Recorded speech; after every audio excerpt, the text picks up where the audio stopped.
Hi, everybody. Good morning. Nice to have you with us on a Friday morning. Craig's here while Hoda's enjoying time with the baby. Not just a Friday, a good Friday. A lot of folks have holiday travel plans. The weather could impact those plans. We'll get to that in just a moment. But first, the top story on this Friday morning, wide-ranging reactions to the release of that Mueller report. That's right. It's finally here. It's public. Washington and the rest of the nation still processing everything contained in this 2 volumes, 448 pages. As we know, the special counsel did not find sufficient evidence of collusion or conspiracy between the Trump team and Russia. The report does give Democrats some ammunition on the issue of obstruction, and now we understand why Mueller did not make a prosecutorial decision on that. We've got complete coverage on what it all means. We'll start with NBC's White House correspondent, Peter Alexander. Peter, good morning to you. Savannah, good morning to you. Overnight, the House Speaker Nancy Pelosi, in a letter to Democratic lawmakers, vowed after fully reviewing the Mueller report, in her words, Congress will not be silent, effectively previewing the possibility of further action, she says, to protect our democracy. It comes as the president and his allies tout vindication, but that 448-page document is filled with evidence of repeated lying by administration officials, the president ordering aides to lie for him, and his efforts to shut down or stifle the investigation. President Trump arriving in Florida, trying to turn the page following the release of Robert Mueller's redacted report. Game over, folks. Now it's back to work. While Mueller stopped short of accusing the president of criminal wrongdoing, Democrats are seizing on the unflattering portrait he paints of President Trump's conduct. The facts that are now established by this report are damning. Whether they could or should have resulted in the indictment of the president or people around him, they are damning. Mueller reveals the president's reaction in the Oval Office nearly 2 years ago when he first learned about the appointment of a special counsel, writing based on notes from an official in the room that he slumped back in his chair and said, "Oh my God, this is terrible. This is the end of my presidency. I'm effed." The report's most damaging details on obstruction of justice and the president's repeated efforts to sabotage the Russia inquiry, often through White House aides. But Mueller names at least 10 current and former administration officials or associates who defied the president's orders. Among them, White House counsel Don McGahn, who resisted the president's order to remove Mueller, deciding he would rather resign than participate in another Saturday night massacre. According to the report, President Trump also asked his former campaign manager, Corey Lewandowski, to tell then Attorney General Jeff Sessions to publicly announce the investigation was unfair to the president. Lewandowski never delivered that message. Mueller's bottom line, quote, "If we had confidence that the president clearly did not commit obstruction of justice, we would so state." President Trump pushing back on Twitter. "I had the right to end the whole witch hunt if I wanted. I could have fired everyone, including Mueller, if I wanted. I chose not to." The report also outlines a sweeping and systemic effort by Russia to promote Mr. Trump's candidacy, laying out numerous contacts between Trump campaign associates and Russians before and after the election. But Mueller found insufficient evidence to prove the president or any other American conspired or coordinated with Russia in 2016. A conclusion emphasized by Attorney General William Barr. That is something that all Americans can and should be grateful to have confirmed. Democrats argue that Attorney General Barr mischaracterized the Mueller report, effectively framing it in the president's favor. And this morning, President Trump's personal lawyers are trying to move on from the Russia investigation, strongly indicating they will not release that long-promised counter report, suggesting at this point it's not needed. Savannah and Craig. Peter Alexander at the White House, thank you. All right, let's try and break down some more of the top takeaways from this report. And for that, we turn to NBC Justice correspondent Pete Williams, who was among the first to see it and read it to us live on television yesterday. Pete, thank you so much for being with us. Let's talk about this conclusion confusion, if you will, sir. A lot of folks at home this morning might be wondering, how could it be after 2 years that Robert Mueller was unable to find some sort of connection, some sort of obstruction connection? Or at least conclude that it was a crime. What the report says, that Mueller's team felt that the evidence was strong enough that they couldn't let him off the hook and say conclusively that he didn't commit a crime. But the report also says because a long-standing Justice Department policy says a president can't be indicted, the team concluded they couldn't even reach the point of deciding whether the evidence showed he committed a crime. So the report, in essence, says they walked right up to that door and stopped.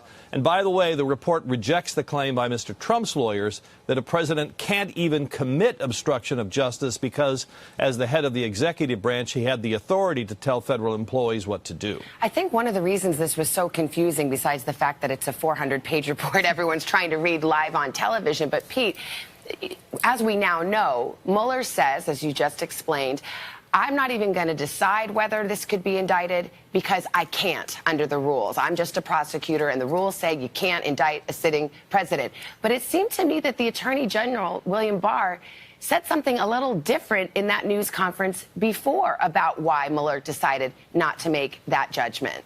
Right. The Attorney General said in that news conference, and implied this in the letter that he sent in March, that Mueller told him in early March that he wasn't going to reach this conclusion, and that the reason was that the evidence was ambiguous, that it pointed in both directions, and that's the reason the report failed to reach a conclusion about obstruction. What Barr said is that the finding was not based on the policy about not indicting a president. So we'll probably have to wait for Robert Mueller to testify before Congress to get that answer. And by the way, Mr. Barr said yesterday he would have no objection to Mueller testifying.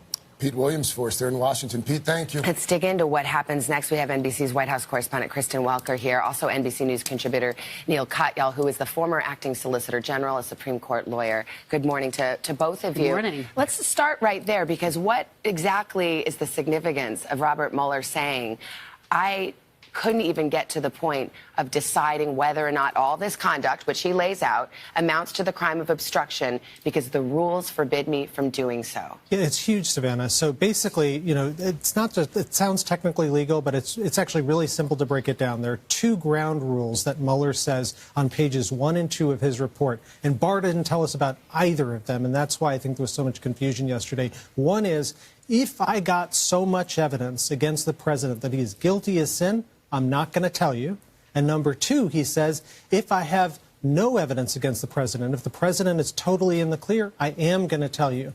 And Mueller then writes this 400-page report to say, I don't have enough evidence to clear the president. And so the significance of this is, you know, Trump's lawyers were saying, oh, best day of the presidency and so on. That tells you more, I think, about the Trump presidency than anything else. What the Mueller report says is basically tease it up for Congress to investigate. And we heard Pelosi saying that's what she's going to do. And then there's this footnote in the opinion, footnote 1091, in which Mueller says, look, even apart from impeachment, we could go after the president after he leaves office. So a sitting president can't be indicted, but an ex-president can go to jail. I was told a long time ago everything interesting is in the footnotes, and it is true that Mueller's basically saying once he leaves office, it's fair game if the prosecutors want to prosecute him. You tweeted that footnote yesterday, got a lot of attention online. Kristen, we just heard that Robert Barr would be fine with Robert Mueller testifying.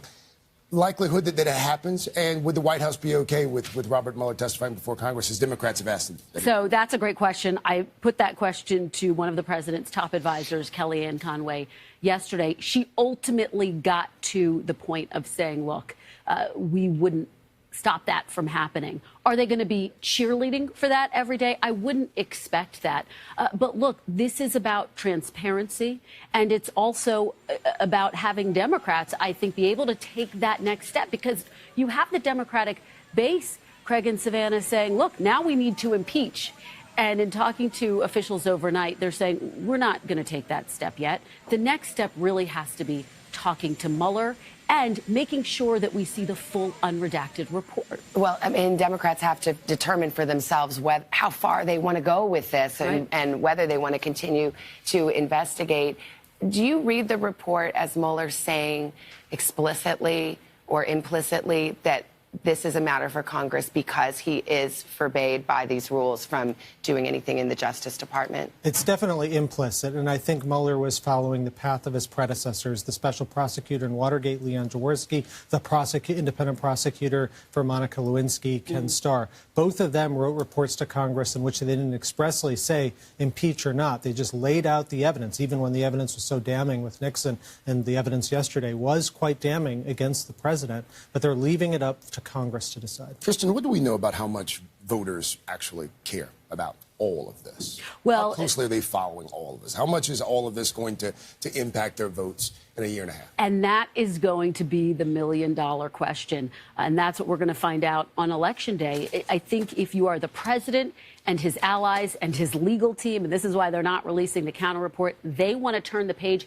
and they want to keep the focus on the bottom line. That extraordinary news conference yesterday from the Attorney General, where he came out and basically set the narrative for the administration. You know, really quickly on that, I mean, you obviously are a practicing lawyer. You've, worked as part of the Justice Department. Was that unusual? Because, the Attorney General, although appointed by the president, is supposed to be an independent legal officer. And a lot of people were struck by the tenor of his comments when discussing the evidence in a way that was very favorable. Especially since no one actually had the report yet. Exactly. So as a defense attorney, it's not unusual at all. I do that often, trickle information out to protect my clients in a measured pace. As the Attorney General of the United States, absolutely. He didn't look like the Attorney General of the United States. He looked like the Attorney General for Donald Trump. All right, we will see how this all plays out. Neal, Katyal, thank you for being here. Kristen, as always, we'll see you on Nightly tonight. Another big story this morning, the weather. The South dealing with damaging storms overnight. And as we head into the holiday weekend, tens of millions are facing more rough weather today. We'll get to Dylan's forecast in just a moment, but we start with Gabe Gutierrez, who is standing by for us there in Atlanta. Gabe, what's the scene? Greg, good morning. There have been tornado warnings issued for parts of Metro Atlanta earlier today. Right now, we are still getting hit by rain, and it is a soggy morning commute. Across the South, there have been reports of at least 2 deaths so far. We hear tornado sirens here going off. Overnight, the dangerous storm system sliced through the South, toppling trees in Alabama after shredding parts of Mississippi. This is a new circulation that's popping up here. One of the hardest hit areas, the small town of Morton, a twister tearing through neighborhoods, ripping off roofs and leveling homes. There was a loud noise and then the house started shaking and it was horrible. I thought I was going to die. Michelle Salinas still in disbelief. And when I looked through the window, I saw all the trees everywhere. It destroyed my car, part of my house. It's really bad. I'm just shocked. Despite the destruction, no lives were lost there. Northeast of Morton, torrential rain inundating roads, forcing some residents to escape by boat. And in Clinton, just outside of Jackson, the state capital, powerful winds flipping cars and knocking out power. In Arkansas, flash flooding shutting down I-30. Some drivers had to be rescued. All part of a fast-moving line of storms that had already slammed into Louisiana, Oklahoma, and Texas. In Austin, a home security camera capturing the moment lightning split a tree in half, sending parts of it airborne, landing inside this home. The lights flickered in the house and a couple things fell off the walls. I came out and saw the tree had been split in half from the lightning. The National Weather Service says there have been reports of at least 10 possible tornadoes over the last 24 hours. Tens of thousands of people are without power. There were deaths in Mississippi and Alabama, as we just said. We're still getting rain here in Atlanta, and air travel delays are expected up the East Coast as we head into this holiday weekend. Craig and Savannah? If there are delays at Hartsfield Jackson, there are likely delays all over the country. Yeah. Gabe, thank you. Yeah, good point. Dylan's in for Al. She's tracking the storm threat today and the holiday weekend. Dylan, good morning. What you got? Good morning. Well, the heavy rain is moving through Atlanta right now. We just south of Atlanta also have tornado watches in effect for another couple of hours. Heavy rain is continuing to slowly move to the east. And within these storms, we could see some very gusty winds, some small hail possible. And as we go into this afternoon, that threat is going to increase even more, especially across Virginia into North and South Carolina. It's been about 3 years since we've had a forecast like this for the Carolinas for winds in excess of 70 miles per hour. Long track tornadoes, meaning once they develop, they could stay on the ground for an extended period of time. We're not looking at a huge risk of hail, but torrential downpours are certainly a possibility, and that could lead to some flash flooding. So this storm is slowly going to move east. A lot of these storms across Virginia and the Carolinas not really moving in until this afternoon. In the Northeast, those storms not really moving in until late tonight. And in New England, those storms not really moving in until early tomorrow morning. Then this whole storm system will continue to slowly clear out as we go into late morning on on Saturday across New England, and then we're all seeing sunshine by Saturday afternoon. As for the rain, I'd say a widespread 1 to 2 inches, but we could see some areas picking up about 3 to 4 inches because of the tropical nature of these downpours, and that's why we do have 48 million people under some sort of flash flood watch because of the potential for that flooding. Guys. All right, Dylan, we'll come back to you in just a moment. We've got a lot more to get to on this Friday morning, including the latest on the fire at Notre Dame Cathedral. Investigators in Paris now think that they have pinpointed the most likely cause. NBC's Kelly Kobiella has the latest developments. Kelly, good morning. Good morning to you, Craig. Yeah, the forensics teams are finally able to get access inside the cathedral to really search for that evidence. They've spoken to some 40 construction crews and cathedral staff at this point, trying to really pinpoint the exact source of that blaze. This morning, Notre Dame's grand stone floors are still covered in charred debris from its collapsed roof and spire. But it's safe enough inside to rescue the cathedral's remaining artwork. The fire that nearly brought down the entire building likely caused by an electrical short circuit, according to an Associated Press source. Investigators are still looking for the exact cause of the blaze. The 850-year-old structure is unstable, walls supported by wooden planks. We look here, for instance, we've got this now freestanding gable wall. There will have been some heat effect on the inside face of it, which will have likely had an effect on the stability of the stonework itself. Architects like Francis Maud, who helped rebuild Windsor Castle after a devastating fire there in 1992, could help guide the reconstruction of Notre Dame. At Windsor, 100 rooms were damaged or destroyed. Several roofs collapsed. But the castle was saved in 5 years at a cost of about $55 million. We had a set of problems and a set of challenges to restore that ceiling and roof structure, which perhaps are going to be comparable to some of the challenges that will face the people looking to restore Notre Dame in the roof there. This morning, more than $1 billion has been pledged to rebuild Notre Dame. The firefighters who saved it from total ruin honored as national heroes Thursday in a day-long tribute. Some experts have suggested it could take 15 years to rebuild Notre Dame Cathedral. President Macron wants it done in 5. What else happens in 5 years, guys? Paris is hosting the 2024 Olympics. Oh, that's right. Back to you. Kelly Kobiella there in London. Kelly, thank you. Yeah, let's bring Dylan back in for the rest of the forecast. Morning. Good morning again. Yes, the trouble spots will be up and down the East Coast, but in the middle of the country, look at that. Lots of sunshine, temperatures in the 60s and 70s. Not too bad. The West Coast looking good, except for Washington. We will see a lot of clouds and some scattered showers up that way.